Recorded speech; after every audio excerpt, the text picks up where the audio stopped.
ओम श्री परमात्मने नमः। यथार्थ गीता अध्याय 13 श्लोक 16 और 17।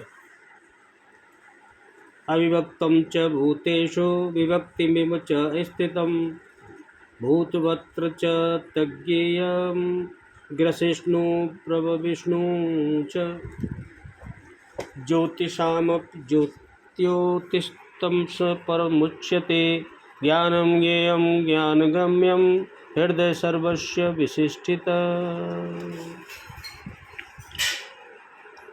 भगवान कह रहे अर्जुन, वह परमात्मा विभाग रहित एक रूप से आकाश के सदृश समान परिपूर्ण होने पर भी चराचर संपूर्ण भूतों में विभक्त सा प्रतीत होता है, विभक्त सा स्थित प्रतीत होता है तथा वह जानने योग्य परमात्मा विष्णु रूप से भूतों को धारण पोषण करने वाला और रुद्र रूप से संहार करने वाला तथा ब्रह्मा रूप से सबको उत्पन्न करने वाला है। वह परम ब्रह्म ज्योतियों का भी ज्योति एवं माया से अत्यंत परे कहा जाता है। वह परमात्मा बोध स्वरूप जानने के योग्य एवं तत्व ज्ञान से प्राप्त करने योग्य है और सबके हृदय में विशेष रूप से स्थित है। परमात्मा स्वयं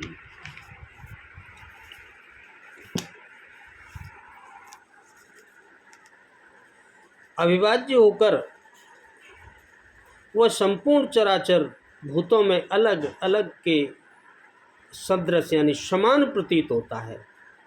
वह जानने योग्य परमात्मा समस्त भूतों को उत्पन्न करने वाला, जो कुछ भी दिख रहा है सबको उत्पन्न करने वाला, सबका भरण पोषण करने वाला और अंत में सभी का संहार करने वाला है।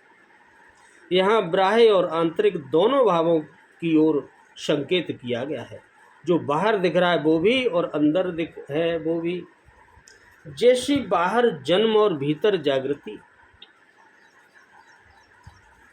जैसे बाहर जन्म है और भीतर जागृति है, ऐसी बाहर पालन और भीतर योगक्षेम का निर्वाह। बाहर शरीर का परिवर्तन और भीतर सर्वस्व का विलय और भूतों की उत्पत्ति के कारण का लय और उस लय के साथ ही अपने स्वरूप को प्राप्त हो जाता है। यह सब उसी ब्रह्म के लक्षण है।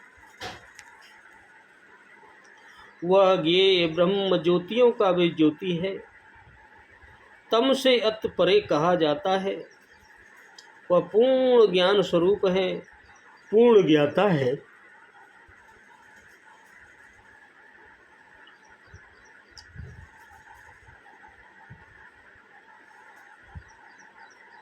जानने योग्य है और ज्ञान द्वारा ही प्राप्त होने वाला है। साक्षात्कार के साथ मिलने वाली जानकारी का नाम ज्ञान है। ऐसी जानकारी द्वारा ही उस ब्रह्म का प्राप्त होना संभव है। वह सबके हृदय में स्थित है, उसका निवास स्थान हृदय है। वह सबके हृदय में स्थित है और उसका निवास स्थान क्या है? हृदय। अन्यत्र ढूंढने पर वह नहीं मिलेगा, बाहर ढूंढते रहो दुनिया में वह नहीं मिलेगा। अतः हृदय में ध्यान तथा योगाचरण द्वारा ही उस ब्रह्म की प्राप्ति का विधान है। अपने अंदर ही ढूंढना है, कहीं बाहर नहीं है। वह पर अविभक्त होने पर वह सब प्राणियों में विभक्त सा प्रतीत है। इसका क्या भाव है? इस वाक्य से उस जानने योग्य परमात्मा के एकत्व का प्रतिपादन किया गया है।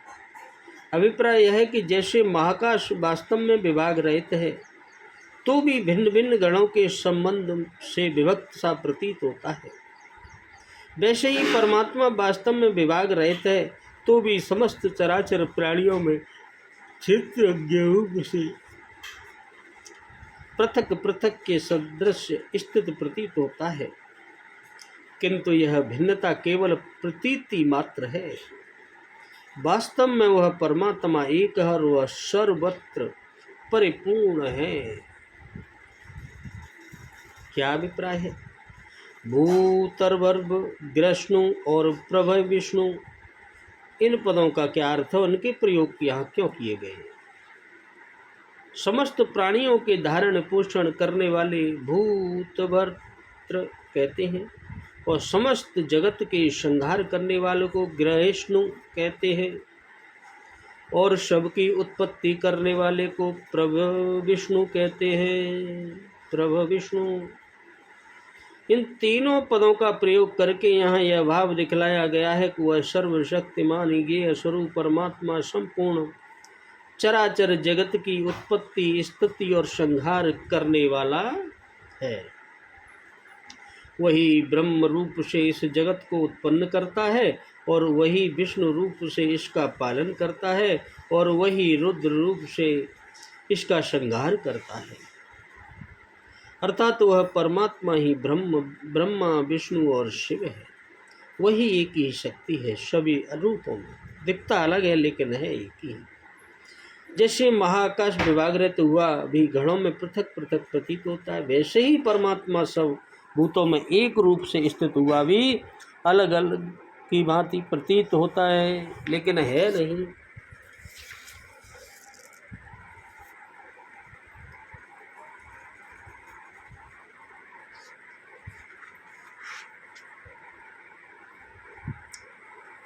वह परम ब्रह्म ज्योति का कभी ज्योति कैसे है, जैसी चंद्रमा, सूर्य, विद्युत, तारे आदि जितनी भी बाह्य ज्योतियाँ हैं, और अंदर बुद्धि, मन और इंद्रियां आदि जितनी भी आध्यात्मिक ज्योतियाँ हैं, बुद्धि, मन और इंद्रिय ये जितनी भी आध्यात्मिक ज्योतियाँ हैं, तथा विभिन्न लोकों और वस्तुओं के अधिष्ठात्र देवता रूप जो देव ज्योतियों हैं, उन सभी का प्रकाश वह परमात्मा है। सबको प्रकाश वहीं से मिल रहा है, उसी शक्ति से, तथा उन सब में जितनी प्रकाशन शक्ति है, सब में मिला के जितनी प्रकाशन शक्ति है, वह भी उसी परम ब्रह्म परमात्मा का एक अंश मात्र है। इसीलिए वह समस्त ज्योतियों का भी ज्योति अर्थात सबको प्रकाश प्रदान करने वाला, सबका प्रकाशक है। उसका प्रकाशक दूसरा कोई नहीं है।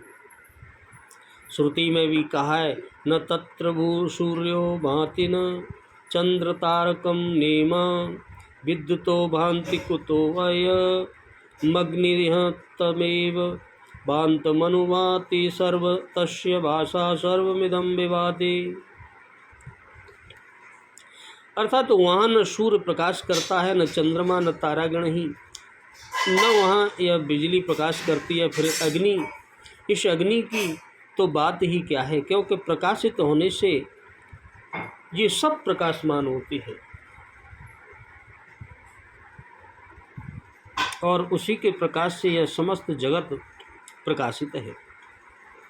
गीता में भी 15वें अध्याय के 12वें श्लोक में कहा है, जो तेज सूर्य में स्थित होकर समस्त जगत को प्रकाशित करता है, और जो तेज चंद्रमा तथा अग्नि में स्थित है, वो उस तेज को तू मेरा ही तेज समझ। यहाँ तमह पद का किसका वाचक है, और उस परमात्मा को उससे पर बतलाने का क्या अभिप्राय है। यहाँ तम पद अंधकार और अज्ञान का वाचक है, और वह परमात्मा स्वयं ज्योति तथा ज्ञान स्वरूप है। अंधकार और अज्ञान उसके निकट नहीं रह सकते। वो ज्ञान स्वरूप है, अंधकार और अज्ञान वहाँ रह ही नहीं सकते। इसीलिए उसे तम से अत्यंत परे, इनसे सर्वथा रहित बतलाया गया है। यहाँ ज्ञानम पद किसका वाचक है, इसके प्रयोग का क्या भाव है। यह ज्ञानम पद परमात्मा के स्वरूप का वाचक है। इसके प्रयोग का यह अभिप्राय है कि वह परमात्मा चेतन यानी बोध स्वरूप है। जो तुम्हें बोध हो रहा है वह परमात्मा ही है। उसे यहाँ पुनः ज्ञेय कहने का क्या अभिप्राय है। उसे पुनः ज्ञेय कहकर यह भाव दिखलाया गया है कि जिस ज्ञेय का 12वें श्लोक में प्रकरण आरंभ किया गया, उसे परमात्मा का ज्ञान प्राप्त कर लेना ही इस संसार में मनुष्य शरीर का परम कर्तव्य है। इस मनुष्य शरीर का मेन काम क्या है, उस ज्ञान को प्राप्त कर लेना जो तुम्हारे अंदर है। इस संसार में जानने के योग्य एकमात्र परमात्मा ही है। अतएव उसका तत्व जानने के लिए सभी को पूर्ण रूप से मेहनत करनी चाहिए, पूरी शक्ति लगा देनी चाहिए। अपने अमूल्य जीवन को सांसारिक भोगों में लगाकर कष्ट नहीं कर डालना चाहिए। उसे ज्ञान गम्यम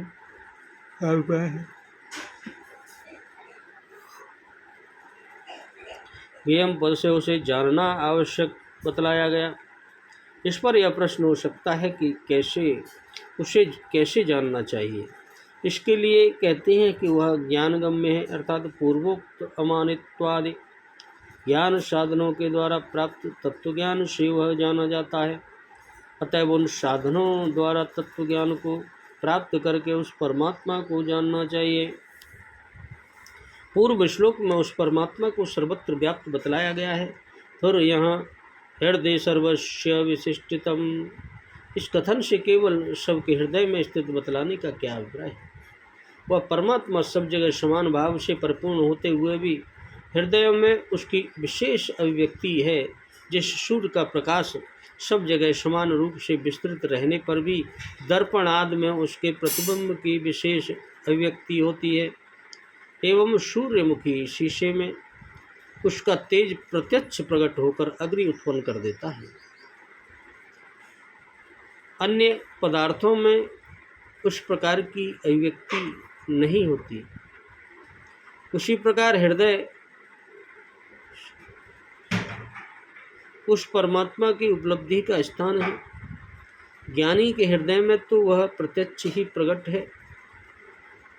यही बात समझाने के लिए उसको सबके हृदय में विशेष रूप से स्थित बतलाया गया है। इस प्रकार क्षेत्र ज्ञान और ज्ञेय के स्वरूप का संक्षेप में वर्णन करके अब उसके प्रकरणों को जानने का फल बतलाएंगे। भगवान बोलो राधे राधे। जय जय श्री कृष्ण।